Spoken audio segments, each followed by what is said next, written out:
So we're here at the Eastern Visitor Center for Petersburg Battlefield, and this is right off of Siege Road here in Hopewell, Virginia, right here at Petersburg.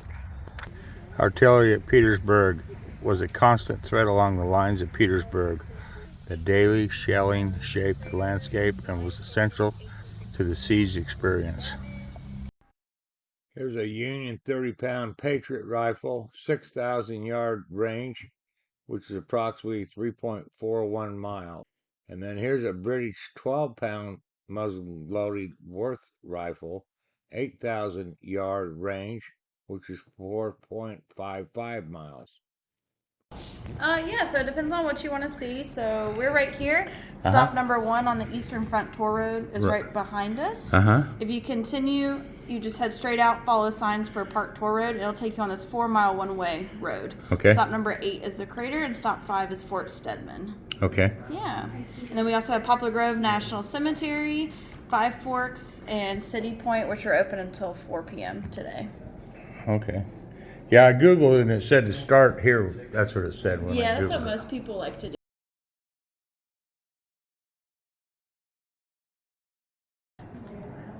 They have a lot of interesting stuff here.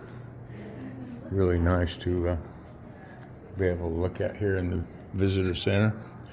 And they had a real good movie we watched telling you about the war.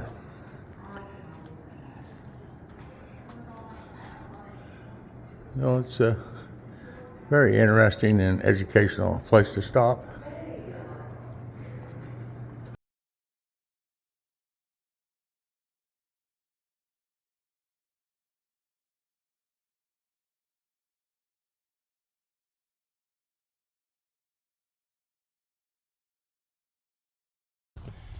Well, on the ground before you, the first major attacks against Petersburg occurred. This is a bloodletting marked the beginning of the 9.5 month siege of warfare. Okay, this is Siege of Petersburg. Lee strikes back March 25th, 1865, Battle of the Fort Stedman to Battle of the Jones Farm. So this is where it was at. You can see the cannons off there in the distance. Okay, so our next stop will be Grant's headquarters at City Point. Okay, that's on exit 61A.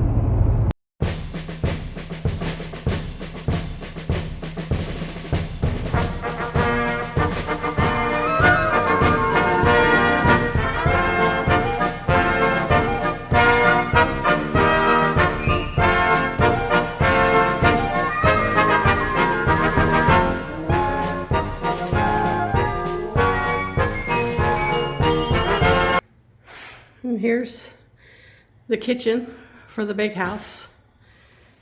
Back in those days, they had to keep it separate to keep the fires down.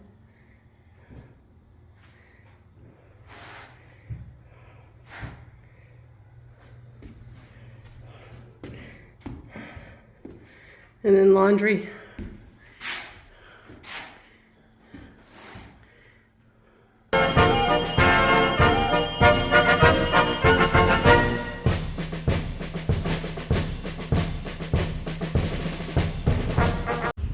Well, we just turned on the 301 in Carson, Virginia here, and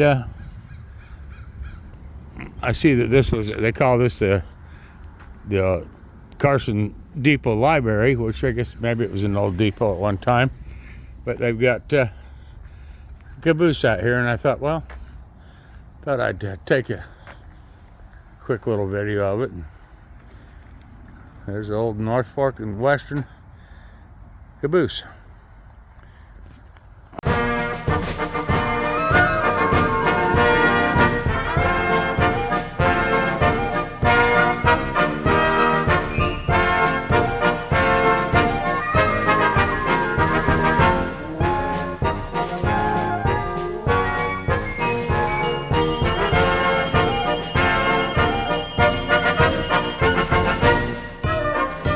So to continue our battlefield experiences here in Petersburg, Richmond area. We are going to the Five Forks battleground here just south of Petersburg.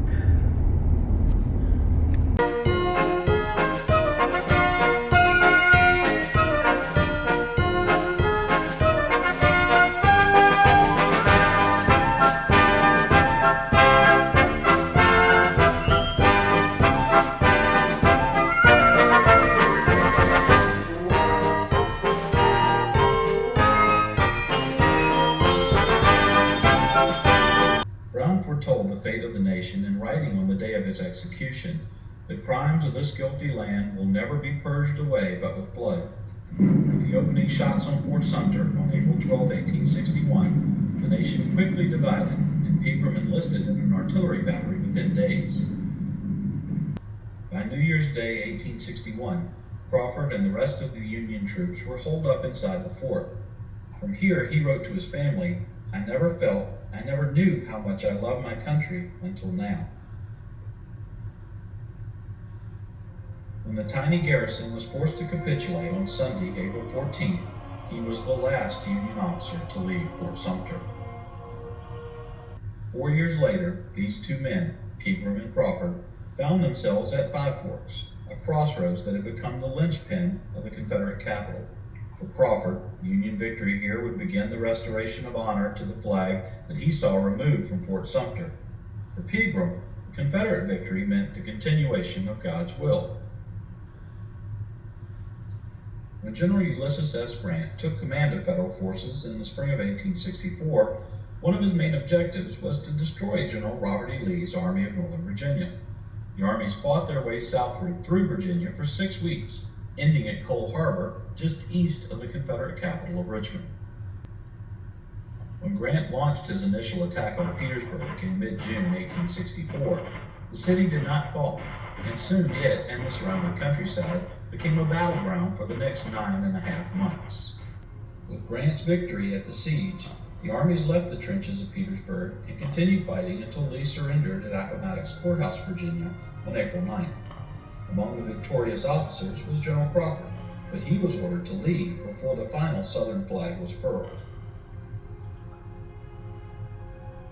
Crawford traveled back to Charleston, South Carolina, where on Friday, April 14, 1865, 4 years to the day from when it was removed, the same flag of the United States of America was hoisted back over the battered walls of Fort Sumter.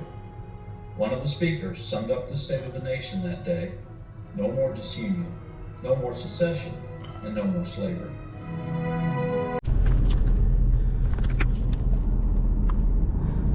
Okay, we're going to take the Park Tour Road here out of the park.